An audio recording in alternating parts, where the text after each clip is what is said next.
네, 안녕하세요. 예, 수고하셨습니다. 아, 2022년 2월에 보았던 서울시 지방직 공무원 제1회 시험 한국사 기출 해설하겠습니다. 근데 조금 쉬웠다는 얘기를 좀 해요. 그렇죠. 근데 왜 시험이 쉬웠다 이렇게 말해요? 또 어떤 때는 또 뭐 어려웠다 이런 평가를 하기도 하잖아요. 왜 시험이 쉬웠다는 걸까요? 이런 거겠죠? 헷갈리지 않았다는 거예요. 그죠? 2번인가? 3번인가? 2번인가? 3번인가? 뭐 이런 게 없었다는 거죠. 딱 보면 딱 답이 나온다. 그러니까 답이 헷갈릴 만하지 않았다. 뭐 이런 거죠. 또 시험이 쉬웠다고 하는 이유는 익숙한 게 많이 나왔다. 이런 거예요. 그러니까 사료나 이 지문이 보통 나올 것이라고 예상했던 게 나오면 쉬웠다. 보통 그렇게 얘기하죠. 근데 그런 공식들에 대부분 잘 맞아가는 게 이번 시험이었습니다. 전근대사가 13문제 나왔고요. 근현대사가 7문제 나왔는데 뭐 시대별 어떤 구분도 크게 특이하지 않고, 그리고 이제 자료 제시형 문제가 19문제였어요. 20문제 중에 박스처리가 되어 있는 거, 이런 박스가 있는 거 있죠. 이런 게 19개가 있었어요. 뭐 요즘엔 뭐 트렌디니까 뭐 그것도 특별하지 않은 것 같고 그냥 좀 난도가 낮았다. 그게 이번 시험의 특징이었어요. 그러나 중요한 것은 그래요. 쉬운 문제가 대부분이긴 했어도 이상한 문제는 없었어요. 이게 말하자면 꼭 알아야 되는 내용을 물었다 이거예요. 그래서 문제는 뭐 그래 난도는 좀 낮아서 좀 서운한 면이 있습니다. 왜냐면 공부를 좀 열심히 한 친구들은 뭐 변별력이 없으니까 좀 그럴 수 있는데, 그래도 문제의 내용을 볼 때 어우 나올 게 나왔다 뭐 그런 생각은 할 수 있어요. 한번 보도록 하겠습니다. 네. 1번 문제 볼게요. 1번 보기에 밑줄진 이 나라에 대한 설명으로 가장 옳은 것은 10월에 무천이라는 제천 행사를 했대요. 동해네요. 호랑이를 신으로 여겼대요. 이건 가끔 나오는데요. 이것도 같이 알아두시고요. 1번은 마가우가 저가구가 이런 게 나오면 부여고, 고추가 상가 이런 게 나오면 고고고고 고구려죠. 철이 많이 생산이 되어서 왜 낭랑등에 수출했대요? 철 수출 철 화폐. 그래 철을 수출하거나 철을 화폐로 사용하는 나라는 바로 사만입니다. 손후부, 전루부, 관루부 비롯해서 오부가 정치적 자치력을 갖고 있었다라는 표현은 고구려에 쓰는 거죠. 답은 4번이네요. 그죠? 다른 음락을 함부로 침범하면 노비, 소, 말 등으로 변상하는 나라. 그게 바로 동해입니다. 이 변상 제도의 이름이 바로 책화입니다. 근데 사실은 이 문장보다는 그 앞에 문장이 좀 더 난이도 있게 나올 때가 있어요. 산과 강마다 각각 구분이 있어 함부로 들어가지 않았다. 만약에 들어가면 변상한다. 그렇게 하잖아요. 그래서 요즘 시험에는 조금 더 수준 있게 책화 이 직접적인 문장을 내기보다도 산과 강마다 구분이 있었다. 그 문장을 뭐 내기도 하죠. Anyway, 동해입니다. 예, 문제는 다 푸셨을 것 같아요. 근데요, 이 문제에 특별히 이 무천과 책화가, 이 무천이 문제였고 책화가 답이었는데, 사실은 동해 빅3 키워드 한다면 이 세 가지죠. 그죠? 예. 이 단과반이 뭐예요? 종합반의 반대인가요? 단과반이 뭐예요? 단공, 과하마, 반어피인데요. 이게 나오거나 또는 제천행사 무천이 나오거나 또는 변상제도 책화가 나오거나 셋 중에 두 개가 나오거든요. 근데 그 중에서 두 개가 나온 거야. 아주 이 문제는 아주 전형적인 동해 문제입니다. 알아두세요. 그 다음에 두 번째, 조선시대 지방행정에 대한 설명으로 가장 옳지 않은 것은 그랬어요. 고려와 조선의 큰 차이점은 뭐예요? 고려는 속현이 더 많았지만은 조선은 속현이 없지요. 100% 주연이죠. 그래서 모든 군현에 수령이 파견되었다. 여기 모든이란 단어가 참 중요한 거죠. 모든 군현에 수령이 파견이 되었다. 향리는 육방으로 나눠서 실무를 맡았다 그랬는데, 우리 그 고려 향리의 경우에는 그 상층 향리의 이름이 호장, 부장 그래요. 호장, 부장 뭐 그런 표현으로 고려 향리 문제를 내죠. 그러나 이게 이호, 예병, 형공, 육방 이런 표현은 우리 조선에서 쓰게 되는 겁니다. 제대로 써놨네요. 그죠?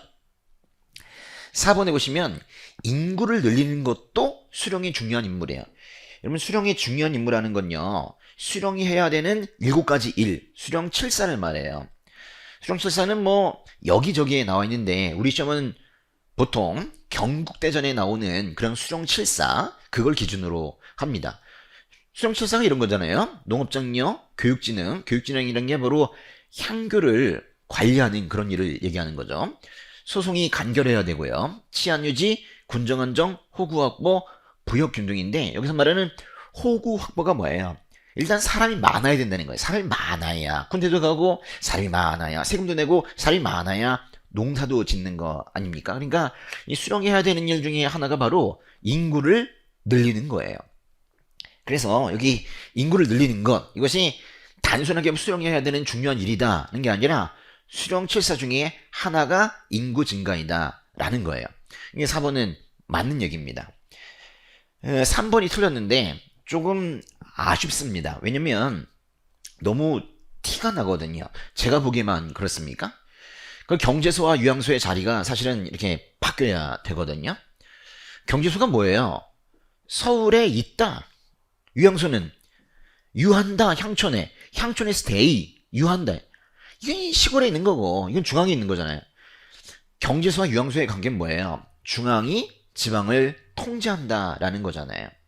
이게 중앙 집권을 말하는 것인데 중앙 집권을 말하려면 중앙에서 통제했다고 하려면 자리가 바뀌어야 되는 거죠. 3번 보겠습니다. 백제 이 왕과 대립하였던 고구려의 왕. 그래도 문제를 조금 한 단계 더 나간 거예요. 그냥 백제의 왕은 이렇게 묻지 않고 백제의 왕과 싸운 고구려의 왕은 이렇게 물었잖아요. 여기 보시니까 뭐 딴 거 몰라도 상관없어. 박사 고흥의 서기, 역사서 이 고흥의 서기 이거는 근초고왕 때 역사서입니다. 근데 이게 이제 문제는 뭐예요? 근초고왕과 싸웠던 대립하였던 고구려의 왕을 묻고 있는 거예요. 근데 사실은 근초고왕은 이 4세기의 왕으로 아주 오랜 기간 재위했어요. 사실은 이 근초고왕은요 346부터 375까지 재위했는데요. 이 사이에 369, 369 실제도 들어가네요. 그렇죠? 그래요. 근데 이 근초고왕과 겹치는 고구려의 왕은 미천왕, 고구원왕, 소수림왕이에요. 그래요. 물론 근초고왕이 평양성 전투에서 371년에 고구원왕을 죽인 거 맞죠? 그러니까 답이 그래서 4번이긴 한데 그러면 미천왕과 소수림왕은 약간 겹치는데 이 사람들은 답이 안 되냐? 사실은 답이 될 수 있죠. 왜냐면 고구려와 백제 또 신라까지 삼국은 전혀 사이가 좋지 않았어요. 늘 대립했기 때문에 만약에 이 지문에 미천왕도 나오고 소수림왕도 같이 나온다면 그게 또 답이 돼서 복수정답이 될 수 있거든요. 그러니까 그걸 싹 뺀 거예요. 그렇죠? 예, 특별히 가장 크게 대립했던 건 고국 원왕이니까요. 4번, 4번 문제의 답은 2번이군요. 보기 내용의 발표에 대한 설명으로 가장 옳은 것은 사실은 이 남녀 평등 그리고 어려서부터 각각 학교에 다니며 뭔가 이게 여자도 학교에 다닌다는 얘기를 쭉 쓰고 있는 건데 여러분 꼭 이 부분만 발표되지 않습니다. 이거보다 좀 더 아래쪽의 내용이 나올 때도 많고 위쪽의 내용이 나올 때도 많고 그래요. 이거는 여성통문의 한 가운데쯤에 있는 그런 자료이거든요. 여성통문, 여권통문, 여학교 설시통문 또는 여학교 설립통문, 설치통문 뭐 여러 가지 표현을 쓰고 있어요. Anyway, 독립협회 신문 등에 내놓은 그런 자료들입니다. 이거 딱 내놓은 게 언제냐면 1898년 딱 9월이에요. 9월. 근데 이 9월 1일에 이 자료를 내놓고 그 곧바로 만든 것이 바로 찬양회입니다. 그래서 어떤 문제에서는 이 글을 내놓은 단체가 바로 찬양회다 이렇게 말하는데 지금 이 문제에서는 이 글을 발표하는 것을 계기로 찬양회가 조직되었다 이렇게 말하고 있어요. 맞냐? 맞아요. 왜냐면 이 글 며칠 뒤에 찬양회가 조직이 됐거든요. 그럼 거꾸로 찬양회가 이 글을 발표했다. 괜찮다니까. 여태까지 시험은 그랬어요. 그러니까 사실 같은 달이에요. 9월이고 9월입니다. 근데 다른 것들이 사실상은 좀 너무 틀렸죠. 평양의 양반 부인들이 발표했다. 웬일입니까? 평양과는 전혀 상관이 없어요. 이거는요 시험에 답이기도 했는데 꼭 알아두셔야 돼요. 사실 이 끝이 뭐라고 끝나냐면 이 여권 통문의 끝은 이소사, 김소사 이렇게 끝나요. 이 암흑에, 김암흑에 이런 뜻으로 이소사, 김소사, 이씨, 김씨가 이 글을 썼다 그런 얘기죠. 그들이 모두 살만한 사람들이에요. 북촌에 양반과 부인들 중심으로 이 찬양회를 만들었거든요. 북촌이 뭐예요? 북촌이 있다면 남촌도 있겠네. 북촌은 잘 살고 남촌은 못 살아요. 지금이야 강남이 잘 살지만 옛날엔 그렇지 않았거든요. 예, 북촌의 양반과 부인들 중심 이게 바로 이씨, 김씨 뭐 이런 사람들이에요. 교육육조서 발표의 배경이 되었다. 이 교육육조서는 언제예요? 2차 갑오개혁 때잖아요. 1895년. 참으로 교육입국조서는 2차 갑오개혁이 맞는데 그렇게 다른 거에 오답으로 많이 나와요. 특별히 광무개혁의 오답으로 많이 나오지 않습니까? 아유, 중요해요. 그죠? 예. 시기가 중요하고, 이 교육국조서가 발표되고 나서 많은 관립학교가 생겼는데, 그 중에 제일 먼저 생긴 게 바로 이겁니다. 그죠? 한성사범학교. 아니, 교육으로 나라를 세우자, 학교를 세워야 되는데, 선생 만드는 학교가 제일 먼저 생겨야지. 그래서 189 이때 생긴 거예요. 그래서 3번, 4번은 사실 같이 가는 겁니다. 문제가 재밌네요. 예, 5번. 독일 정책에 실시된 왕대에 대한 설명으로 가장 옳은 것은 그랬어요. 관료의 노급을 폐지하고 조를 차등 있게 하사하는 것. 노급 폐지. 너무 뻔한 거예요. 노급을 폐지하고 관료제를 지급하였다. 이것이 바로 신문왕의 1등답이거든요. 신문왕의 1등답 또 하나 고르자면 그래요. 뭐 2등이라고 칩시다. 2등은 국학 아닙니까? 국학이네요. 이게 지금 이 문제를 보고 말씀드린 게 아니라 원래 그렇게 나와요. 관련 지급 노급 폐지가 문제로 나오면 국학 설치가 답이라니까요. 이 문제는 아주 티피컬한 전형적인 그런 문제예요. 신문학 맞습니다. 답은 2번인데요. 독서 3분과 이 3자 있죠. 이 3자 들어가는 게 이 하대에 좀 많아요. 그죠? 독서 3분과 3대목 그쵸? 예, 독서 3분과는 원성왕 때 신라하대고 3대목은 진성여왕 때죠. 그것도 신라하대죠. 국학을 태학감으로 바꿨대요. 태학감 이거 잘해야 되죠. 태학 이러면 감자 빼면 소수리망이 될 수 있지만 감 이렇게 쓰게 되면 경도광이잖아요. 이거는 3번은 경도광과 관련된 표현입니다. 이 4번은요 잘 아셔야 돼요. 국학에 사실은 원문에는 태학이라고 나와 있는데 말이 맞지가 않아가지고 국학이라고 이 문제는 제대로 좀 바꿔놓은 건데요. 국학에 공자와 십철 등 공자와 십철이라는 건 공자와 십철과 70이 제자라는 말이 뒤에 더 붙어 있는데요. 십철도 제자예요. 그러니까 공자가 아주 아끼는 애제자 10사람을 얘기하는 거예요. 공자의 뛰어난 제자 10명을 십철이라고 합니다. 저 십철이란 표현은요, 꼭 나와요. 저 그대로 나와. 제가 거기엔 그대로 나와. 그러니까 십철이라는 단어를 좀 외우시면 좋겠어요. 네, 저 표현은 성덕왕 때 쓰는 표현입니다. 공자와 십철 72 제자.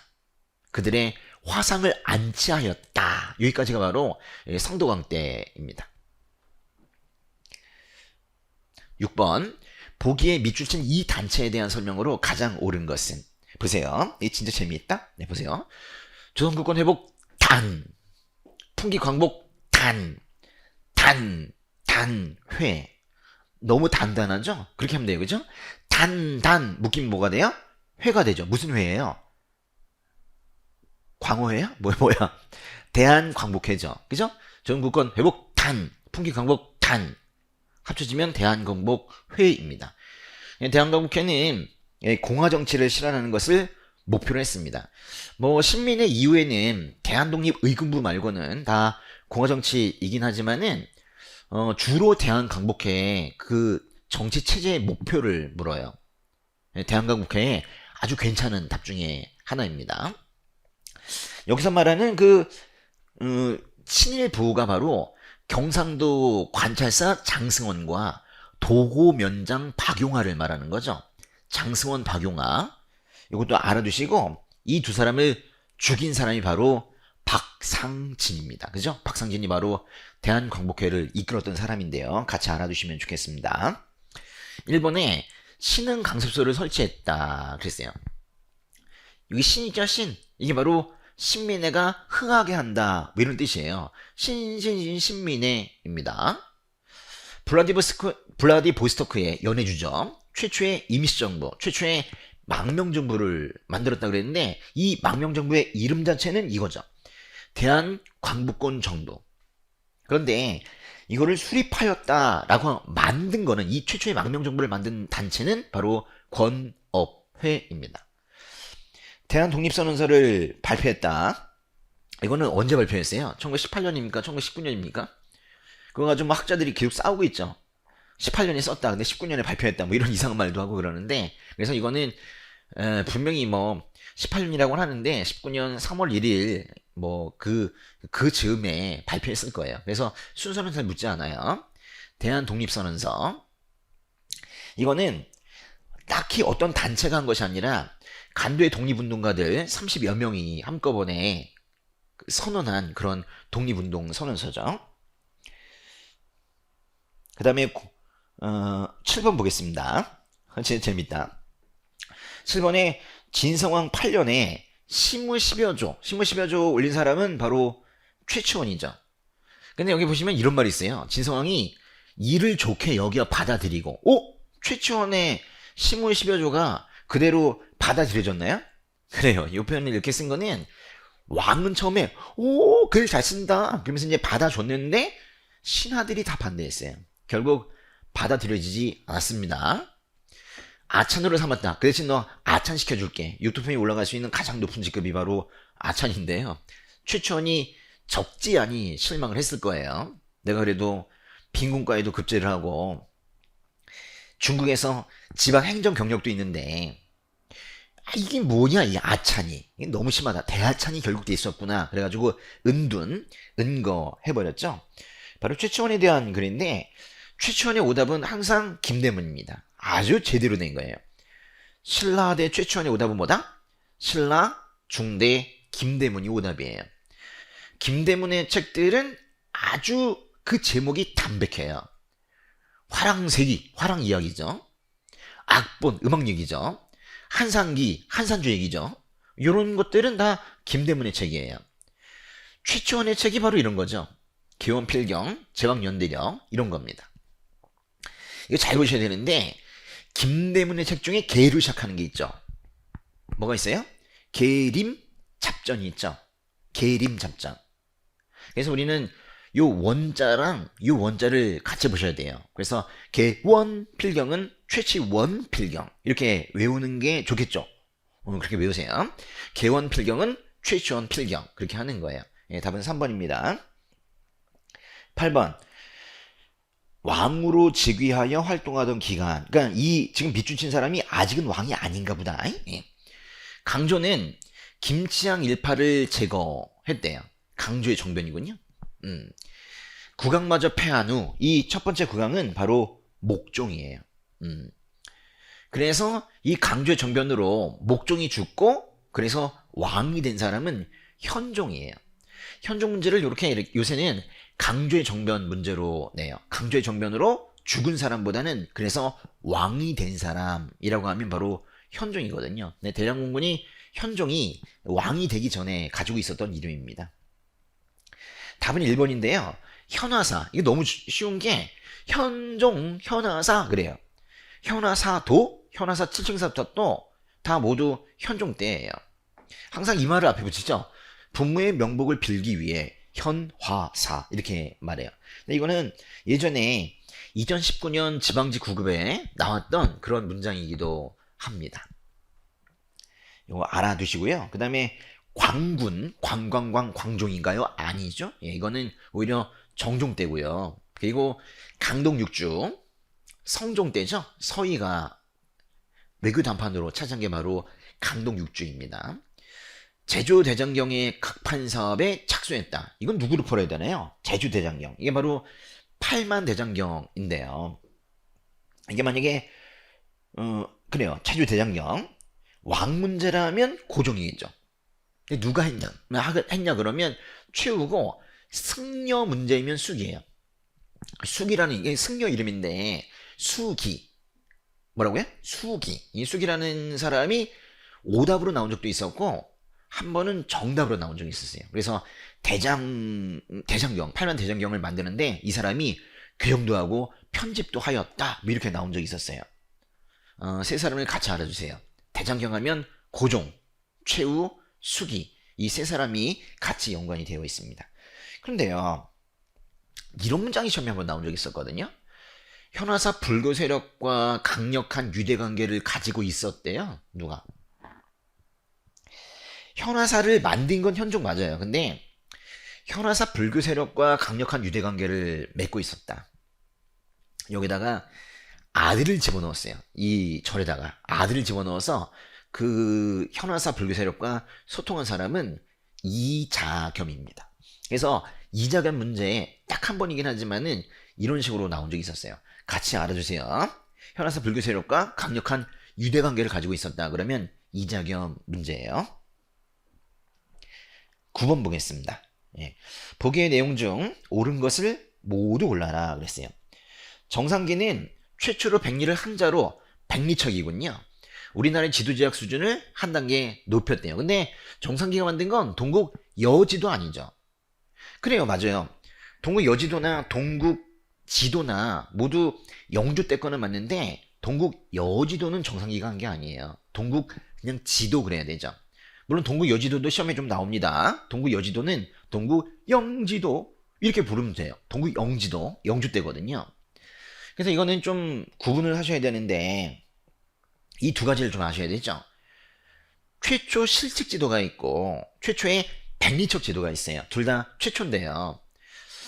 정척 양성지의 동국지도 이건 세조 때입니다. 세조 때. 그리고 정상기의 동국지도 이건 최초의 백리척 지도인데 이게 바로 영조 때죠. 이게 정확하게 해야 돼요. 동국지도와 동국여지도는 다른 거야. 두 번째, 국어에 대한 연구도 활발해서 신경준의 고금성님 아니죠. 네. 고금성님은 신경준이 쓴 게 아니죠.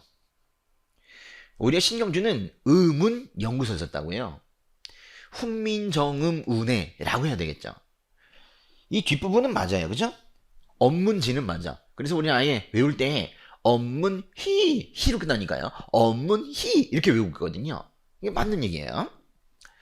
반만 맞네요. 디귿번 동사강목 이게 지금 이걸 바꿀 게 아니라 사람 이름을 바꾸는 게 좋아요. 왜냐면 이 뒤에 표현이 다 동사강목에 맞는 그런 해설이기 때문에 그냥 유독공만 안정복으로 바꾸면 됩니다. 유독공이야 뭐 바대구를 쓴 사람인데요. 그죠?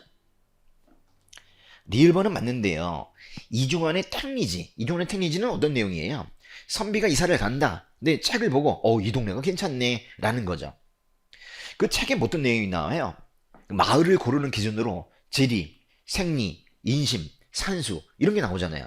그 동네의 당색이 어떤지, 그 동네가 얼마나 잘 사는지, 경제생활까지도 다 얘기하고 있어요. 그래서 경제생활까지 포함하여 지필이 된 거 맞죠? 아니 이사 가는데 그래도 잘 사는 동네로 가고 싶을 거 아닙니까? 근데 여기다가 까지라는 편에 경제생활을 쏙 빼고 여기다가 당파의 색깔, 당색까지 그래도 맞아요. 또 허준의 동의보감 이건 뭐 뒤에 말은 다 맞는데요. 허준의 동의보감 여기 동자가요 우리나라란 뜻이 아니죠. 동양의학입니다. 그래서 여기 보시면은 우리나라도 나오고 중국도 나오고 그렇게 된 거예요. 요즘에는 허준의 동의보감이 워낙에 유명하기 때문에 선조 때 만들기 시작했으나 완성하지 못했다가 나중에 광해군이 지원을 해서 완성했다. 이게 시기가 시험에 나오거든요. 허준의 동의보감은 선조 때 시작했으나 광해군 때 완성이 되었습니다. 그것도 같이 알아주시면 좋겠고요. 답은 4번이네요. 10번. 보기와 관련된 왕 그랬어요. 뭐 관련된 정도가 아니라 뭐 그 왕이 쓴 거네요. 그죠? 네. 불교의 힘으로 나라를 세웠으므로 사찰을 서로 빼앗지 말 것. 사찰을 지을 때는 도선 이야기를 들을 것. 도선의 이야기를 들어서 함부로 사찰을 짓지 말라는 거예요. 명당에만 지어라. 이런 얘기죠. 연등과 팔관내를 성실하게 지킬 것. 뭐 성실하게 지킬 것. 이건 상당히 모던하게 지금의 수준으로 번역을 한 건데 뭐 거의 원문 가까이 더 본다면 연등형 팔관내를 짐의 지극한 소원이라 그랬어요. 훈요 10조 태조 왕건 때 얘기죠. 예. 태조 왕건의 답으로 2번인데요. 귀순한 호족에게 성을 내려주어서 포섭하였다. 이렇게 나왔어요. 오, 사성 정책을 이렇게 표현했군요. 이거 괜찮네, 표현이. 그죠? 예. 호족에게 성을 내려주어. 내려준다. 하사한다. 성을, 사성 정책이죠. 물론, 나오긴 나와요. 태조왕건의 사성 정책은 시험에 나오긴 나오는데, 사실은 더 많이 나오는 게 있죠. 더 많이 나오는 호족 견지 정책이 뭐예요? 사심관 제도와 기인 제도죠. 그래서 사심관 제도, 사성 정책, 기인 제도, 또 하나 혼의 정책이 있는데요. 그 네 가지를 다 알아둬야 됩니다. 태조 왕건은 이렇게 호족 견지 정책이 중요해요.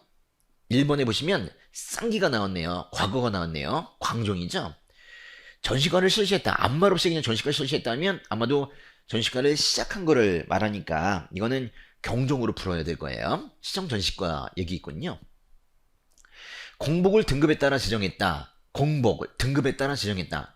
자단 비녹, 좌삼 단삼 비삼 독삼. 이 네 색깔로 만든 것은 바로 광종 때입니다. 근데 이제 그런 것도 있죠.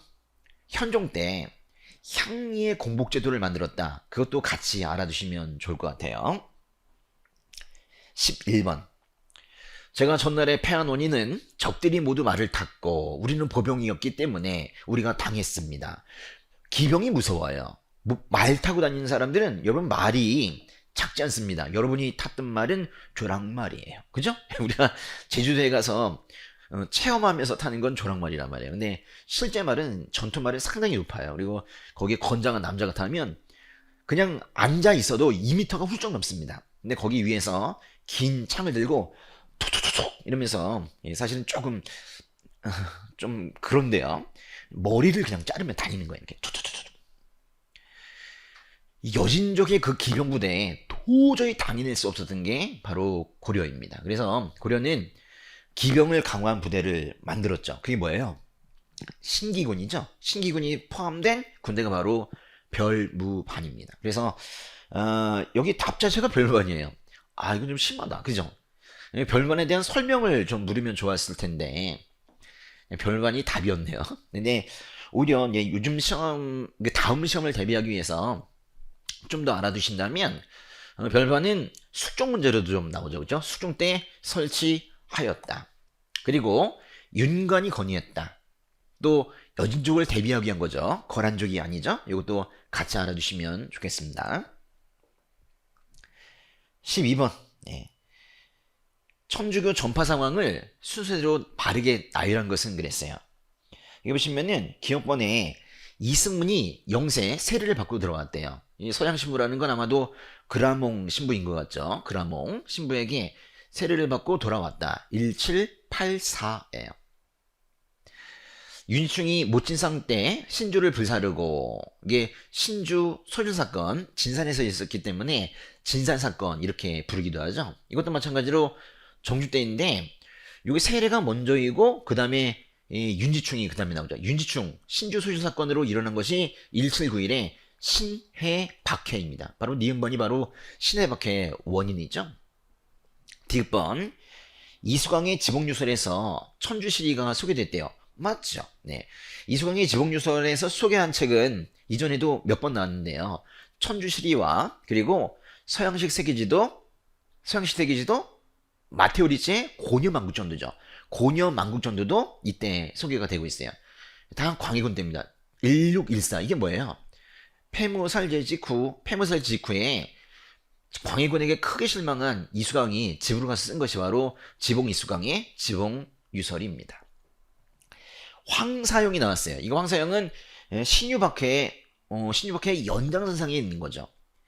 그래서 윤지충이 나오면 신해박해로 정주대로 푸시고 황사용이 나오면 신유박해 순조대로 푸시면 되겠습니다. 1801년이네요. 예, 답은 그래서 3번인데 기억과 니은만 좀 잘 신경 쓰면 되겠습니다. 왜냐면 기업과 니은이 모두가 다 정조때이기 때문에 요걸 먼저 아셔야 돼요. 모든 시작은 이승훈의 세례부터 시작이 되는 거예요. 그러면 이승훈이 세례받고 들어오면 바로 정조가 척사학교를 발표해서 천주교를 사학이라고 하고, 또 안정복이 천학 문답을 써서 천주교를 비판하고 뭐 이러면서 시작이 되잖아요. 13번 보계법을 한국에 적용한 이후 일본이 벌인 뭐 그랬어요. 근데 뭐 밑에 법이 너무 쉬워. 총동원 보지 않아도 돼요. 이건 뭐 국가총동원법 1938입니다. 근데 여기에서요. 그래요. 뭐 답은 좀 썰렁해요. 헌병태형 칼제복 이런 것도 다 1910년대에 쓰는 표현이기 때문에 뭐 답은 2번인데요. 이 나머지 정답들은 좋아요. 사실은 연도를 좀 외우시면 좋겠는데, 학도지원병제는 뭐랑 같이 가야 되냐면 제 4차 조선교육령과 같이 가야 돼요. 제 4차 조선교육령도 1943년입니다. 4차 조선교육령이 바로 학생도 전쟁터로, 이게 키워드거든요. 그때 그 일환으로 만들어진 것이 바로 학도지원병제입니다. 징병 1기, 징병 2기 이런 말이 나오잖아요. 그러면 1944년이고요. 국민징용령, 이 징병과 징용은 다르죠. 징병은 전쟁터 끌고 가는 거고, 징용은 군수 공장에 끌고 가는 거예요. 이거부터 먼저 했죠. 1939년이고요. 여자 근로정신령, 뭐 여자 정신근로령, 뭐 말 바꿉니다. 여자 근로정신령은 1944년에 한 거예요. 전체가 다 38년 이후죠. 그죠? 1938년에 국가총동원법 이후에 있었던 일들입니다. 14번 신종황제의 은혜. 좀 이상하네요. 신종황제를 은혜라고 하고 있는데, 신종은 우리나라에도 뭐 신종이 고려에도 있긴 하죠. 명신이 간 거, 그게 신종이 있는데, 여기에서 말하는 신종황제라는 것은 황제라는 표현까지 썼으면 그래요. 저건 분명히 명나라 황제네요. 명나라 황제가, 신종황제가 은혜를 베풀어서 우리에게 임진왜란 때 원군을 보냈다는 거예요. 그래서 보시면 임진왜란 때 나라가 폐허되었다가 다시 존재하게 되었고, 정말 우리나라는 정말 임진왜란 때 완전히 망할 뻔했는데 이렇게 세워줬다는 거예요. 신종황제의 은혜, 그러니까 명나라를 좋아한다는 그런 느낌이 들고 있네요. 그러면서 황제의 은혜가 미치지 않은 것이 없습니다. 그런즉 오늘날 크게 원통해 하는 것이, 왜 원통하죠? 뭔가 오랑캐가 쳐들어왔나 봐요. 온천하의 근호가 우리와 가겠습니까? 오랑캐에 대해서 욕을 하고 있나 봐요. 이게 뭐예요? 신종황제의 은혜, 또 나라를 다시 세운 제조지은이라고 표현하는 이런 것들은 다 송시열이 쓴 거예요. 바로 송시열의 북벌론인데요. 이 글은 기축봉사에 있는 글이에요. 송시열이 효종에게 제출한 기축봉사의 일부인 북벌론입니다. 다시, 송시열이 효종에게 제출한 기축봉사의 일부인 북벌론입니다. 다 그 세 개예요. 송시열, 효종, 북벌. 사실은 뭐 그렇게 풀어도 되고요. 4번이 너무 달라요. 이 세 개는 다 북벌. 그래서 뭔가 청나라를 치자, 오랑캐 치자, 명나라 좋아, 청나라 치자, 이렇게 얘기하고 있는데, 청의 문물을 수용을 건의했다. 청나라가 바로 여진족이잖아요. 오랑캐잖아요. 이건 북학이지. 분위기가 이거 올라도 이 세 개가 같고 네 번째가 많이 다르기 때문에 그렇게 해도 고를 수 있어요. 15번 보기의 글을 저술한 인물에 대한 설명으로 가장 옳지 않은 것. 그 인물이 누군가 보시니까, 나라는 형체고 역사는 정신이다. 이 정신이라는 표현이 있죠. 중요해요. 이 정신, 박은식의 키워드입니다. 물론 박은식의 키워드는 국혼할 때 혼이죠. 근데 박혼식, 우리가 그렇게 외우고 있을까봐 또 가끔 어렵게 낸다고 이렇게 정신 이렇게 내요. 그래서 혼이나 정신이 나오면 박은식 문제예요. 이것도 뭐 다 한국 통사에 있는 겁니다. 한국의 아픈 역사 뭐 이런 뜻이죠. 그러면 박은식의 한국 통사가 나왔으면 박은식 문제인데, 그러면 답은 뭐예요? 뭐 답으로 주로 나오는 것은 한국 통사가 나왔으니까 또 다른 저술이 나와요. 한국 독립운동 지혈사가 답이 될 수가 있죠. 또 어떤 게 또 답이 나올 수 있을까요? 또 좋은 답으로는 임시정부 제2대 대통령이에요. 임시정부는 1대 대통령 이승만이 해임되고 나서 2대 대통령 박은식이 되고 박은식이 대통령이 되자마자 죽었어. 더 이상 대통령이 없어요. 그러니까 아주 박은식 하면 2대 대통령으로 내기가 참 좋죠. 또 어떤 게 좋아요?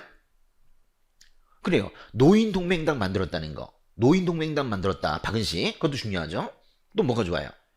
1908년에 서북학회 월보에 유교 구신론을 발표하였다. 뭐 그것도 괜찮죠. 그런 것들 중에서 답이 나와요. 근데 보니까 유교 구신론에 2대 대통령에 한국 독립운동 지혈사 나올 게 다 나왔어요. 아우 좋아요. 그쵸? 예. 답은 2번인데요. 예, 정체성론의 근거를 무너뜨리는데 기여했다. 정체성론이 뭐예요? 말 그대로 우리의 역사는 정체되어 있다. 반대말은 우리도 발전 단계가 있다. 우리도 보편적으로 발전하였다. 뭐 그렇게 표현하는 사람은 바로 백남훈입니다. 사회 경제사학 했던 그런 사람이죠. 예. 16번. 아, 이건 조금 아쉽다. 이 사건의 제목을 줬잖아요. 그쵸? 너무 심하다, 이지? 예. 이모굴란 1882, 강화도역 1876, 갑신입 1884, 텐진조약 1885. 답은 3번입니다. 17번. 이재현 만권당에서 원외학자들과 교류했다. 이 만권당이 나오면요, 두 사람 중에 하나예요. 만권당을 만든 사람은 충선왕이에요. 근데 만권당에서 원나라 학자들과 뭔가 교류하였다. 그러면 이재현 문제예요. 그래서 만권당이 나오면 둘 중에 하나예요. 충선왕이거나 이재현이거나. 근데 이재현은요, 나중에 공민왕 때 역사서를 하나 씁니다. 성리학적 유교상안으로 쓴 역사서가 바로 사략인데요. 이것도 이재현이에요. 그래서 기업과 렬이 다 이재현에 대한 설명입니다. 너무 웃긴 것이 니은과 니것을 바꿔놨어요. 그렇죠? 충렬왕 때 고려의 성리학을 본격적으로 소개한 사람은 안양이고요. 그리고 공민왕이 중용한 성균관의 대사성이 되었다.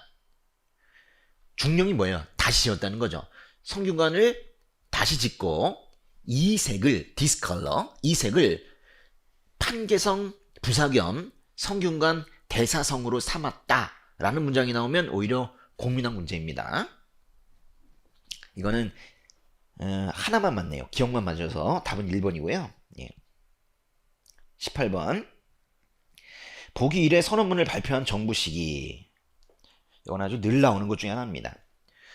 잠정적으로 형성되는 특수관계. 진짜 시적인 표현이죠. 너와 나의 관계는 뭐니? 우리는 특수관계야. 잠정적으로 형성되는 특수관계. 진짜 웃긴 얘기잖아요. 그죠? 너와 나의 관계는 뭐니? 친구냐 애인이냐? 우리는 특수관계래요. 남쪽과 북쪽을 특수관계라고 표현하고 있는데 여기 1조에 보니까 너무 오랜 시간 동안 떨어져 있어서 이제 상대방의 체제를 그냥 인정해 버리자. 그런 거예요. 너무 오랜 시간 떨어져 있다는 걸 꼭 아셔야 돼요. 이거는 노태우 정부 때 나온 말이에요. 노태우 정부 때 남북 기본합의서입니다. 1991년 노태우 정부죠. 예. 근데 노태우 정부 문제가 나오면 항상 오답 중에 하나로 나오는 게 바로 6.29 민주화 선언이에요. 그러니까 6.29 민주화 선언은 누가 했어요? 그래요. 노태우가 했는데 노태우가 여당 대통령 후보 자격으로 전두환 정부 말기 했잖아요. 그러니까 정부로 치면은 전두환 정부야. 근데 한 사람은 노태우야. 그래서 보니까 이거 지금 정부라고 그래요. 정부. 응? 정부 문제니까 이 6.29 민주화선은 노태우가 있어도 이거는 전두환 정부를 풀어야 되는 거죠. 그래서 이게 가끔 나와요. 또 금융실명제 1994년에 3년에 김영삼이 딱 등장해서 바로 한 것이 금융실명제죠. 사실 김영삼 정부의 1등 답이 뭐예요? 금융실명제예요. 근데 여기 나온 거죠. 남북한 동시 유엔 가입 1991년 9월에 있었던 건데 동시 유엔 가입하고 그 다음에 12월에 그해 12월에 남북 기본합의서하고 그해 말에 바로 비핵화 공동선언을 한 거죠. 그리고 88년에 서울올림픽 개최했습니다. 이게 노태우가 이제 등장하자마자 개최한 것인데요. 이때 24회 서울올림픽에 사회주의 국가들도 잔뜩 왔습니다. 그래서 당시에는 뭔가 이렇게 사회주의, 공산주의 국가와 자유주의 국가가 스포츠를 통해서 하나가 되는 뭐 이런 모습이 보였던 거예요. 규모가 꽤 컸던 게 바로 서울 올림픽입니다. 그죠? 예. 노태우 정부 때죠. 우리나라가 그때 몇 등 했는지 아세요? 우리나라 그때 4등 했습니다. 4등. 예, 모든 팔이 안으로 굽어서 네, 4등 했죠. 예, 다시는 할 수 없을 것 같아요. 그죠? 네. 19번. 가장 옳지 않은 것은 무엇이냐? 네. 김호봉이 이끈 이 조직. 김호봉이 이끈 이 조직. 의거 활동을 전개했대요. 의거 활동이 바로 의열 활동이에요. 요인을 암살하고 시설을 파괴하는 의열단 얘기네요. 20년대에 국내와 상하이를 중심으로 활발한 의열활동 전체가 다 의열단 얘기네요. 물론 만들어진 건 의열단이 만들어진 건 만주에서 만들어졌습니다. 13명의 조선 청년들이 만주에서 만들었죠. 애니메이 의열단인데요. 여기 보니까 독립지사들에게 잔인한 고문을 일삼던 종로경찰서에 폭탄을 던졌다. 우리 이렇게 외우고 있잖아요. 종로경찰서 옥상에 올라가서 거꾸로 던졌죠. 그래서 옥상 거꾸로 됐네. 김상옥이죠. 또 동양척시 주식회사. 이 식자가 들어가는 게 또 하나가 있어요. 동양척시 주식회사가 있고 식산은행이 있죠. 그 두 개에다가 폭탄을 던진 사람은 나식주. 살짝 바꿔서 나석주이죠. 그 다음에 3번에 훈콩공원은 이거는 윤봉길 의거 얘기하는 거잖아요. 이거는 의열단이 아니라 한인애국단이죠. 1932년에 있었던 한인애국단의 윤봉길 의거를 얘기하는 겁니다. 여기 보시면 그래서 일본군을 살상했다 그랬는데 우리는 일본군의 이름도 알죠. 누구예요? 중국에 파견된 일본군 대장 시라카와죠. 그래서 최소 장수가 시라카와를 죽였다. 그러면 나중에 이제 한국 강복군이 만들어집니다. 전 총독부에 폭탄을 던졌대요. 김익상인데요. 이 사람 진짜 웃긴 게 총독부에 폭탄을 던지고 살아남았어. 막 거의 플래톤입니다. 그래서 총 쏘고 뭐 시가전을 벌이다가 결국 중국으로 갔죠. 중국에 가가지고 누굴 죽이려고 했다가 실패했어요. 다나카, 기이치, 그죠? 황포탄에서 다나카를 죽이려고 했다가 실패한 게 바로 1922년인데 그래서 이제 김호봉이 도저히 안 되겠어가지고 사기가 떨어지고 있는 단원들을 위해서 22년 말에 김호봉이 신채호를 찾아갑니다. 그래서 신채호가 그때 22년 말부터 써서 23년에 탈구한 글이 뭐예요? 조선혁명선언, 즉 의열단 선언이죠. 그걸로도 의열단 문제를 많이 내요. 마지막 문제 보겠습니다. 임시로 뭐를 설치했대요? 모정부는 한갓 헛 이름만 지니고 육조는 모두 그 직임을 상실했대요. 그러니까 이 가라는 기구 때문에 의정부와 육조가 모두 죽었다는 거예요. 여기 나오지 않지만 왕도 죽어요. 모든 게 다 죽고 나만 최고라고 하는 게 바로 비변사죠. 변방의 방비를 담당하는 것 이런 뜻의 비변사입니다. 제가 그렇게 말씀드린 적도 있죠. 비변사를 모르면 조선을 모르는 거다. 비변사를 모르면 조선을 아예 포기하는 거예요. 그래서 비변사는 반드시 아셔야 되는데 이런 거죠. 비변사가 언제 설치됐는가, 언제 상설기구가 되었는가, 언제 권한이 확대되었는가, 세조정치기에는 비변사를 어떻게 부르는가, 누가 폐지했는가, 이걸 다 아셔야 돼요. 비변사는요 오직 군사 문제만을 다루는 게 맞지. 근데 그렇게 하지 않았다고. 심지어는요 뭐까지 했냐면 그 왕자가 결혼을 해야 되는데 그 비빈이라고 해요. 비빈을 간택하는데 면접까지 받다니까요. 아니 비변사가 왜 그런 것까지 하냐고. 군사와 정치에 같이 다 했어요. 이게 문제죠. 고종대에 폐지되었다. 아유 좋아요.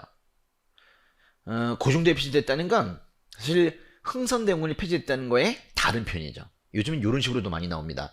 대원군이 한 것도 그래 왕은 고종이다 그렇게 내기도 하죠. 세종 때 설치된 게 아니죠. 중종 때 삼포매란을 계기로 말 그대로 요 위에 임시로 설치한 겁니다.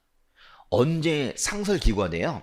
요 다음에 명종 때 을묘외변을 계기로 상설기구화 되죠. 다른 말로 정식 관청이 되죠. 4번에 임진왜란이 끝난 후 위상이 추락했다.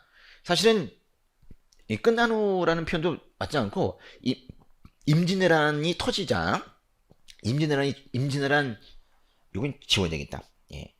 요거는 정확하게 끝난 후가 아니라요. 예. 임진왜란 중에 권한이 크게 확대되었죠. 이게 뭔 뜻이에요? 권한만 커진 게 아니라 여기에 참여하는 사람들도 폭이 넓어졌죠. 누가 들어갔어요?